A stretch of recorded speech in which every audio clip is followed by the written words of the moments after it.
smear campaigns. See more of that stab and real true crime fandom things that's been touched on more as that has become a social thing. Yeah.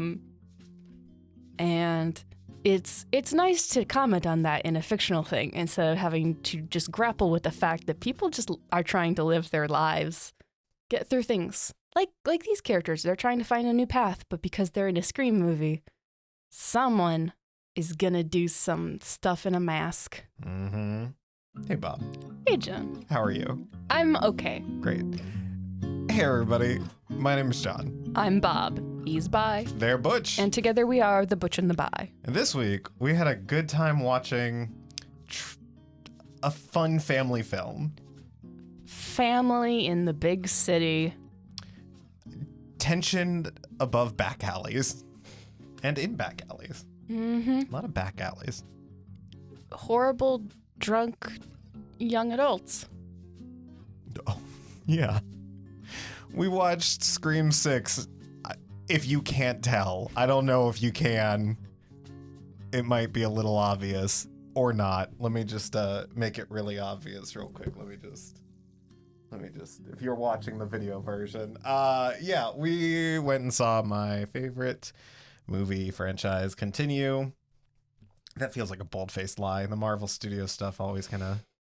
Favorite horror? Does it? Yeah, well... It's hard. Yeah, Scream is definitely my favorite horror franchise.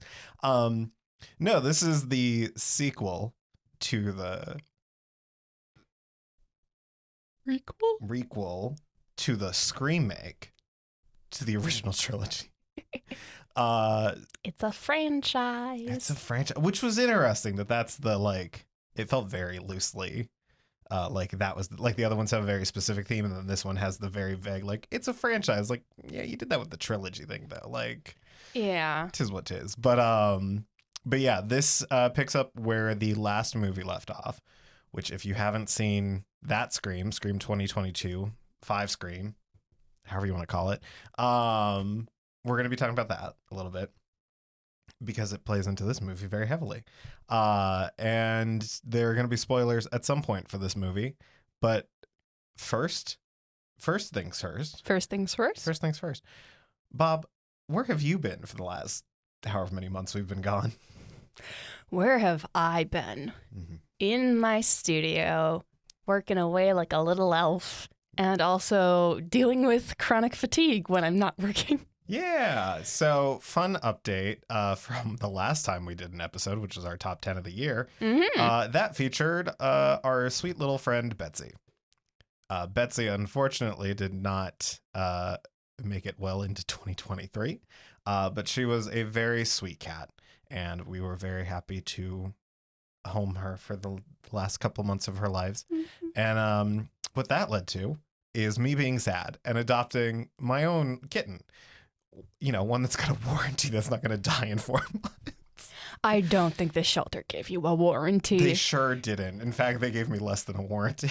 But she's this adorable little black kitten named Nala. There's pictures all over Instagram and such. I think I posted one on the Butch and the Bi's Instagram page, right? I don't remember, but I will. You should get more pictures of her. Get pictures of her with things that we're talking about, and she can be promotional material. Oh, yeah. We can use our cat for promotional material. We've never thought of doing that with yours. Well, yours that's interesting that you threw mine under the bus for the capitalism side of things. I love that. Proud of you. Look at you. She's young and impressionable. We can train her. Holy shit. What is this, a Scream movie? Yeah, what have I been up to? Well, I've been recording, but just recently releasing a reboot of my own. For those that aren't familiar, we took a big old break about 1.5 years ago, 2 years ago. And during that time, I started my own podcast. And then when we started doing this one, I stopped doing that one. Well, we stopped doing this one for a couple of months, and I decided to start that one again. And it got a new name. It's got a whole new thing, which is Honk About It with Junk Lobster and Friends. And basically, it's kind of how we used to do the show here. We have someone on to talk about a thing they're passionate about for a little chunk of change, a little chunk of time. And yeah, it's been a lot of fun. The first episode just came out on Friday the 10th. I was talking to my buddy Lar about social media, and impact on the youths, so to speak. I think that was where we landed with that. Do we feel caught up? I feel like that covers. Yeah, I genuinely, what I have been doing is being sad. I went home for the first time in years, so that was nice. Got to see my family, be in Wisconsin again.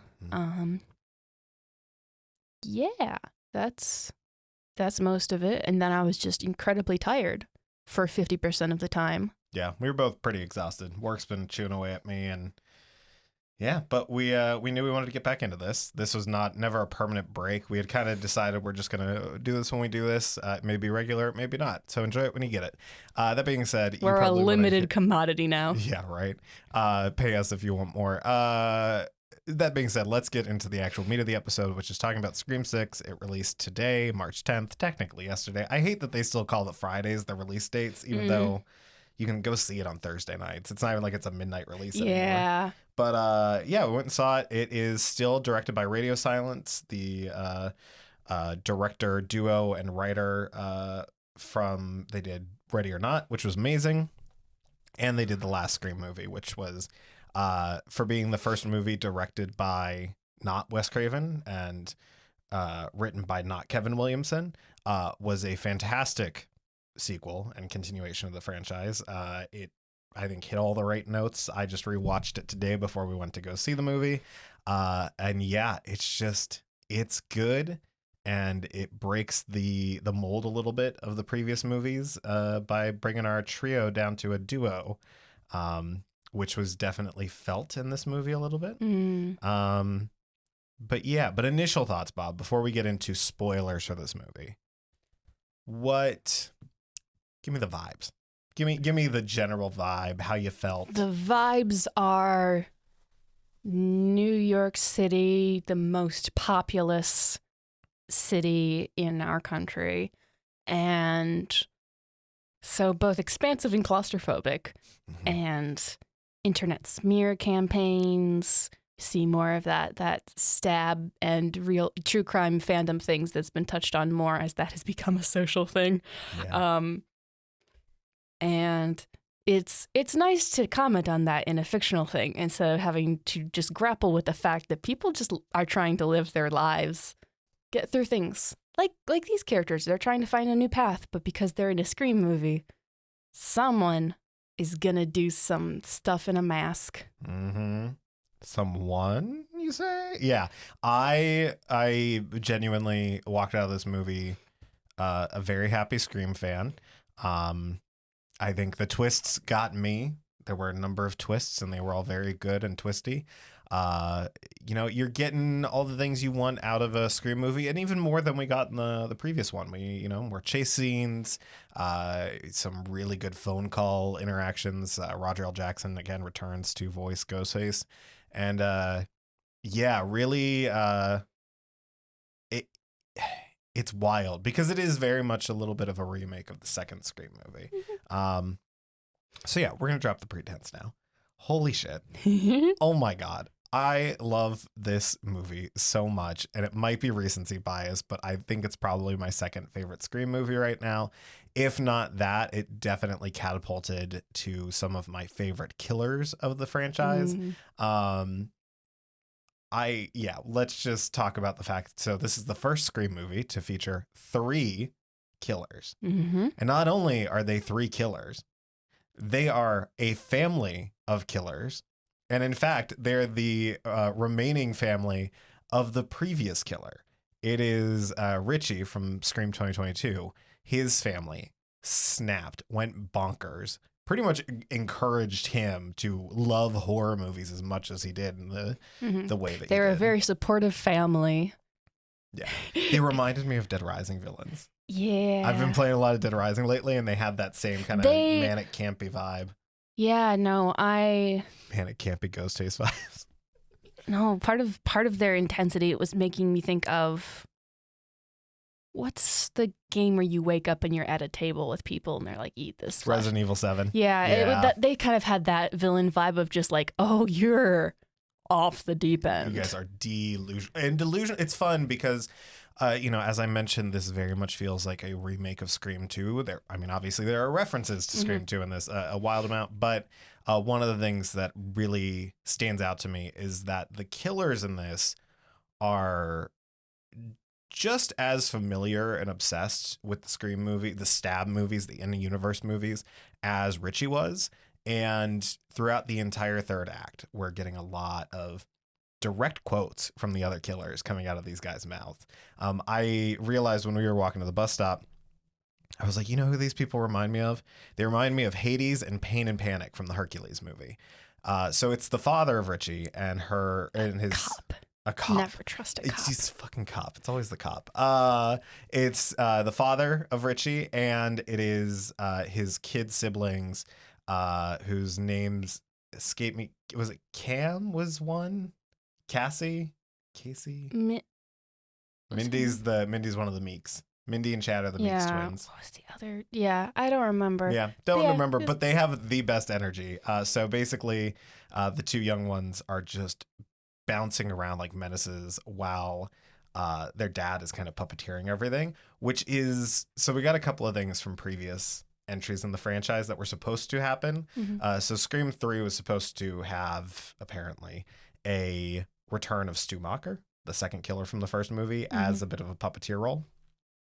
And so that we got that kind of there. And then this movie has a killer opener, literally. We get Samara Weaving is the first kill in this movie. She's phenomenal in this. She was in Ready or Not. She was the final girl in that. And she's on this blind date through a dating app. She's waiting for the person to get there and gets lured into an alley and gets stabbed a lot. And when the stabs start happening, you get your final kill slash, and that's supposed to open the title card. And instead we get the killer taking their mask off, and it's Flash Thompson from the new Spider-Man movie. I was like, Flash, what are you doing? Yeah, was his name Tony Ravioloni or whatever? It's literally like his last name has the word ravioli in there somewhere. I know. Yeah, I'm not sure, but I believe you. But it was interesting because we get to follow him home, and he's a big Scream fan. He's got a Stab fan. Same thing. And yeah, that was supposed to be basically what happened with Jill. Jill Roberts was supposed to win at the end of Scream 4, go to college and propose Scream 5, and then get chased around by another Ghostface that knows who she is. And we get a little bit of that here, and it was very good. Yeah, it had some really interesting... So he had a friend, and they were going to do this, and he do the big killing thing, and he went and did a little test, and him just talking about it. And then, like, the philosophy... He was very scary. Yeah. Because his whole thing was that, it was that Samara Weaving's character went from a human being to an animal to meat during the whole process. And we don't know yet who this Ghostface it's is. old Greg. Huh? It's old Greg. Yeah. Drinking Bailey's from a shoe. Oh my God. Bailey was the name of the cop. And he killed Greg. Oh my God. It's not a reference, but I'm going to make it one. But he gets chewed out by the person, whichever one. I'm not sure which one it is, because... Yeah. I have to assume it's the... I assume most of the phone calls were Bailey. Yeah. Because there aren't really any scenes where he's around for those. Yeah. But the kids are always kind of in a group. Yeah. So yeah, it's I imagine it's him, but him just being like, it is satisfying to have someone be like, yeah, I was killing her and she became meat. And then have someone else come out and stab them and be like, are you a little less human now? Do you feel like meat? And just be like... Yeah, they definitely play into the, oh God, Debbie Salt is her fake name, but Billy Loomis's mother and Mickey's character, where the officer, Bailey, is just rational. Like, it's a revenge story for him. He is avenging his son. And then the kids and the other two killers are the more like, we're going to be crazy and we're going to be famous and blah, blah, blah, blah, like kind of thing. And, yeah, really just interesting dynamic. And that means technically we got 4 Ghostface in this movie. We didn't see Greg kill anybody. It didn't sound like they had started that process yet, and that it was the first one kind of blowing his load a little bit too fast. You know, 1 in 5 men and all that. So that means we got 4 Ghostface in one movie. Neat. Yeah. What a jam-packed fun time. I'm gonna ask you this question. Oh. Because you always ask me and throw me off guard. Yeah. Favorite kill. So here's the thing with this movie. There are some really great kills. Oh, you know what? Okay. I have an actual favorite kill, and then I have an actual favorite attempted kill, because we have a few. We have 3 major fake outs in this movie. 4 major fake outs in this movie. So my favorite of the actual kills is Mindy's partner. It's, if you've seen the trailer for the movie, or if you've seen the movie, it's the scene where they're in the back alley. They're climbing over the back alley. The boyfriend has thrown a ladder across to them to escape the apartment that Ghostface is chasing them in. And Mindy's partner is the last one on the ladder, also bleeding like a stuck pig from her stomach. And Ghostface gets into the room and starts shaking the ladder and knocks her off. And it reminded me so much. It's weird that it happened in a New York-based movie twice. I have 2 nickels. It reminded me of the Gwen Stacy kill in Amazing Spider-Man 2, where she slams her head off of a dumpster and then lands on the ground, and you just get a nice gnarly shot of her head just blunted in. So that's my favorite of the actual kills, because it was such a tense scene. You really didn't know what was going to happen. She got a hold of Sam's hand, but it wasn't enough, and that was rough. I think her name was Annika. Yes, that sounds about right. Yeah, my favorite of the non-kills, so to speak, is Chad's. So the Meeks twins live to get stabbed another day, but they both have really good attempted kills. Mindy has kind of that like whole Batman flashing lights situation where he's very creeping up. Very tense, also sleeping and Weeping Angels situation. Yes. Blink and you on miss the subway movement. with nobody on a crowded subway where nobody notices you.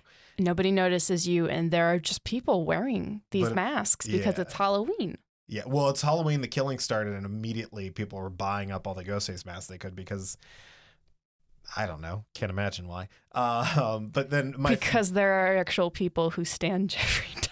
Yes. Yeah. Humans are weird. Chad's death scene, where that's where we really get to see the manic energy of the 2 Ghostfaces playing off of each other. They're really bouncing around, and like there. And then there's the part where when he drops to the ground, they in sync wipe their eyes, and it's good. It was so smooth, and I looked right over at you because I was like, "Oh, that's John's favorite little thing. He loves the knife wipe," and so I looked at you like, "Got a double knife wipe." Yeah, we got a good number of knife wipes in this movie. That's one of the fun things. Flip it on you. It might be. Oh, that's not what I was going to ask. Oh? Yeah, I had a different question. Yeah, how dare I? How dare you? How dare I? I prepared something. I know, and I threw you a curveball. I'm the worst. And then I immediately forgot what it was. Hold on. I threw the curveball back. You curved really it. Did. You curved it too hard, and it boomeranged. Rubbered and glued. Hey, Bob. Hey. This very naturally jump cut to where I know what I was going to ask. You didn't hear a thing. Who did you expect? Who did you suspect were the suspects? Because I had mine pretty firmly. Yeah, picked. It was. So I like to go into these things with an open mind, because I know that the point is to do little twist arounds. I started suspecting the cop. Part of me was the moment when he's like, "Yeah, let's kill this guy." I was like, no, that's okay. Like, you're saying that on your work phone. If you were in person, I'd be like, okay, yeah, a cop would be willing to say it. You're saying that on your work phone. That man is not stable. But I did not expect the fake out death of the sister. I did not expect that one either. That was good. Once it happened, I was like, oh, that makes, right. Because she was so chill. Like, it was, is probably just her brother in the costume hanging out in there and then pretending to kill her and just like all of that. They probably use corn syrup with red food dye, Mhm. just like Billy Loomis. Yeah, I had the whole movie very strong suspicions on Chad and Kirby. We get a returning Kirby Reed, who was revealed in the last movie, survived in a YouTube screenshot. You can see a thumbnail with an interview with her. And she's an FBI agent that takes a special interest in ghost face cases. Convenient. And she has a lot of scenes where she's acting very suspicious. It was definitely a lot of red herrings, but it was also like, I could see that because she was the Randy of Scream 4 and Mindy's the Randy of Scream, the new Scream movie. So I was like, I could see maybe, you know, the whole experience with Charlie twisted her enough to get to that point, maybe. And they even like really throw in like, when the Woodsboro murders happened last year, she lost it. She got fired from the FBI and everything. And I was like, yeah, I'm right. And the other one I thought was Chad, because the way so first off, they really stuck to the like, oh yeah, don't trust the love interest. But then they kept making Chad a love interest for Tara. And she, like, they weren't acknowledging that at all. And I was like, it's going to be Chad and it's going to be Kirby and it's going to be legacy characters for a change. And we didn't get that. But yeah. And now, what was your favorite kill or non-kill? What was your favorite attack?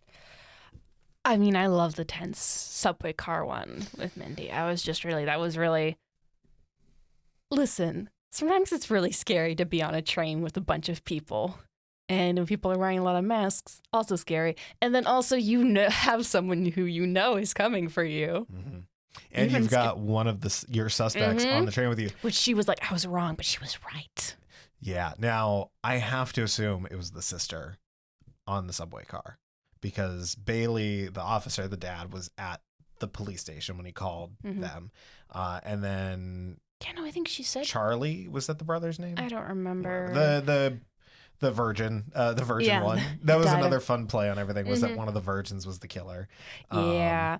It was because she talked about stabbing Mindy. Yes. She was like, because it was like, there's no way he did a costume switch that fast. No. So it was, he was hanging out and playing dumb and his sister got in and did some stabbing. You know what? I think I know if we're taking guesses at when the killers were which killer kind of thing. I think there's a good chance that the only scene where Bailey is the one in the mask is the convenience store kill. Because that's when his costume's a little bit different. B, he's got the shotgun. He picks up the shotgun and like really knew how to use it kind of thing. Yeah. And I was like, and it was also like, yeah, that was really tense. It's a very tactical ghost. Yeah, that was the thing.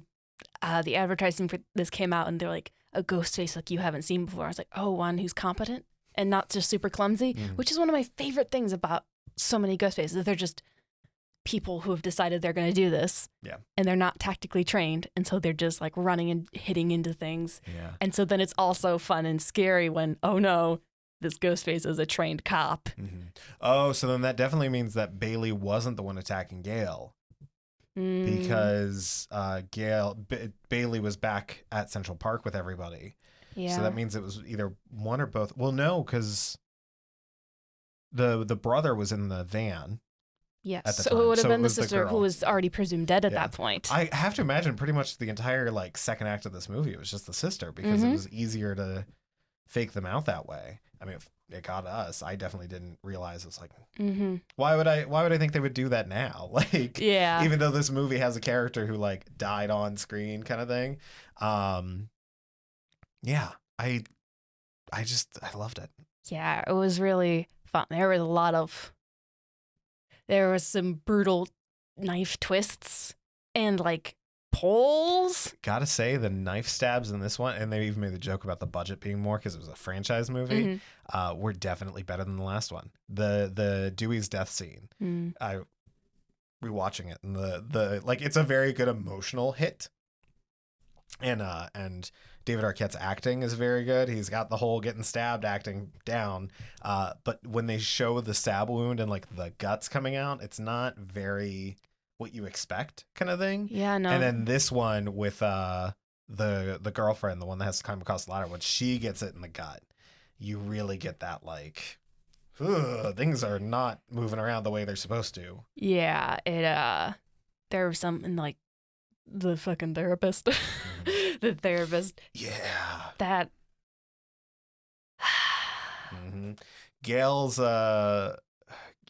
boyfriend, partner? no, Gail. I'm talking about Gail Oh. specifically. Just her. So there's a part where Gail looks like she's getting it, and I was sitting there in shock. I was like, oh my god, they're gonna kill Gail, and I was kind of mad because I'm like, you just lost Dewey last year because he pulled some dipshit hero act. Like that's the thing that kills me a little bit about Scream 5. Like it works emotionally, Mm-hmm. but realistically, it's like, no. You've lived through these. You know how this goes. You didn't do it immediately, so don't tempt fate now. Mm-hmm. But it was the same thing with her where she like I don't know, she just made some weird decisions during that whole it was a very good chase sequence. It was her first phone call with the killer. So we'll see. I guess we should probably talk about the elephant not in the room, which is Nev Campbell not returning for this movie for very valid reasons. Mm-hmm. It should be noted that basically the studio, while it wanted to increase the budget, the cast, the kills, the effects, the location, everything like that, the marketing campaign was definitely greater for this one as far as budget goes. They did not want to pay Nev Campbell appropriately. She requested more money, and Paramount rejected that for whatever dumb reason. So instead, we get a throwaway line about how she's staying safe and at home with Mark Kincaid from the third movie and their kids, which I was happy about. I was telling you when we were coming back how basically Nev Campbell and Wes Craven both had it of a thing of Sidney Prescott is the final girl. She is the ultimate final girl. She does not die at no point. And so Nev Campbell, in respect to Wes, has made it a thing of I'm not recording any sort of death scene, getting killed, anything like that. And yeah, they luckily they stick to that at least with this. I don't think this movie was lacking for not having Sidney Prescott. I think it was a crowded movie with characters, especially as legacy characters go. There were more legacy characters than there were new characters in this movie. So I don't, as far as the narrative goes and the movie goes, it was not a noticeable absence to me, at least. I do think that it is kind of really shitty that they just weren't going to shell out the cash. And I really appreciate that, the majority of the cast, when interviewed about it, really kind of doubled down and was like, yeah, no, they should have paid her more. That's a really weird choice. But I know a lot of Scream fans that were more particularly impassioned about not going to see this because of that. I have unfortunate news, which is this movie is not bad because of that absence. It is a good movie. It is a fun movie. It's going to do well in the box office and on home release. Who knows when, if there's currently not a seventh film greenlit. So we'll see what happens there. But at the end of the day, it was a good movie. And, that's a thing that happens in the industry. As far as that goes, and I think it's really awesome that there's less of a holdback from the current actors who are on contract with the studio, actually kind of standing behind someone with that. And yeah, because that definitely would not have happened when it was through Miramax. Hey, anyways, yeah. Any closing thoughts on Scream 6? I had thoughts when it was revealed that it was Richie's family. I was like, oh, that's how they had his phone number. Oh, they just had his phone. It was on their phone plan, the family plan. Yeah, they had a family plan. They had a family plan, and they got his phone. I was like, that's how they got it. That makes sense. Well, it's kind of like how they did Amber in the last movie, where it's like, oh yeah, they cloned Amber's phone, and no, it was just Amber's phone the entire time. Like, yeah, good catch. Ooh. I am smart sometimes. More than me. Yeah, we didn't talk about the museum. The museum. So the dig when cops like money, and then it was the cop who got all the stuff together for his son with his unhealthy obsession. Basically, it's all of the evidence from every killing, every spree in every of the movies. I mean, you've got the reporter, the cameraman from the first movie's suit. You've got the TV that killed Stu Macher. You've got Jill Roberts' shirt. You've got all the Ghostface costumes, masks, and knives. That was the clue in this movie, kind of similar to in Scream 3, where the killer was leaving photos of Maureen Prescott as the actor.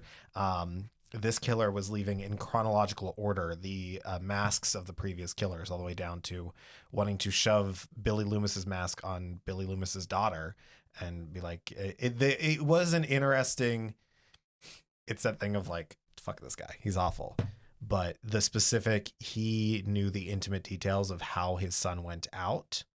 Yeah. And being that causing the snap makes a lot more sense than some of the motives we've had in previous Scream movies. It's like, you stabbed him 22 times. Like, that's... And slashed his throat. Yep. And that is... You're the daughter of the... I love how this one's...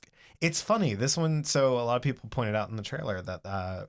so they're like, oh yeah, it started with Billy Loomis in Scream in 2022. They're like, oh, it started with Billy Loomis. And they don't really reference Roman Bridger in that. But in this one of the things that made me think it was Kirby, which she specifically says, you got to admire his ambition. I was like, oh my God, it's maybe just Kirby. And she's trying to like do that whole thing. But yeah, the museum's really cool. They did a pop-up museum in LA, which is really cool. There's a bunch of YouTube videos you can see of it. But they have the convenience store at the start with a bunch of different snacks that are like named, like cotton candy for Cotton Weary.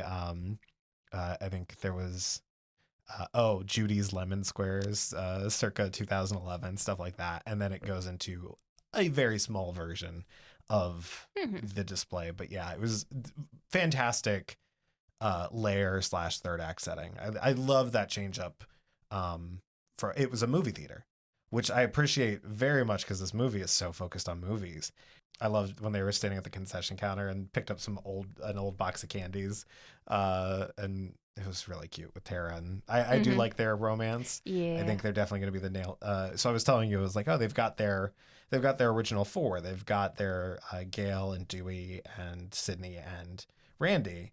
And in my head, Tara, Jenna Ortega's character, is definitely the Gail of the group. So the 1-2 sister Gail punch was good. Yeah, where she's, oh my God, it was such a good callback. She dodges the first one. Dodge Sam, get hit by Tara. Yeah. Bam, bitch went down. Sydney, super bitch. Yeah. Cool. Yeah, I had a lot of fun. I'm glad we went out to the movies. Yeah, it was good. We needed it this week. So yeah, we'll be doing stuff soon. We've got stuff we want to record and talk about. We're deliberating doing individual episodes or just one bulk catch-up episode. We've seen a bunch of good stuff in the last couple of months. But yeah, if you watch this all the way through and didn't watch the movie, go watch the movie. It's a lot of fun. And you can go to www.thebutchandtheby. That's A-N-D, not ampersand, because the internet does not like ampersands. And you can find all of our social links to all our various things. You can find me at Junk Lobster. Find me at A Small Frog Art on Instagram mainly, also Patreon. Yeah. And be sure to check out Handmade Arcade. Yeah, April, I believe, 28th. Yeah, I'll have a link in the description. Yeah. But Bob will be there. Yeah, I'm a vendor. So now between now and then, I have many things to make and prepare. And I hope to see a lot of people and meet some more local people, because I know there are some people I have mailed things to in the general Pittsburgh area that I don't know are my friends. Got our couch from one. So there was I did one little last minute thing last time, and I was near where the stage was set up for like music things, and someone who was performing was like, yeah, I got one of those. And I was like, oh my gosh, you're that person. And it was cute. But yeah, I want to meet people and sell things and have a fun time, because it's my business and I want it to succeed. Me too. Anyways, thanks. Bye. Butch.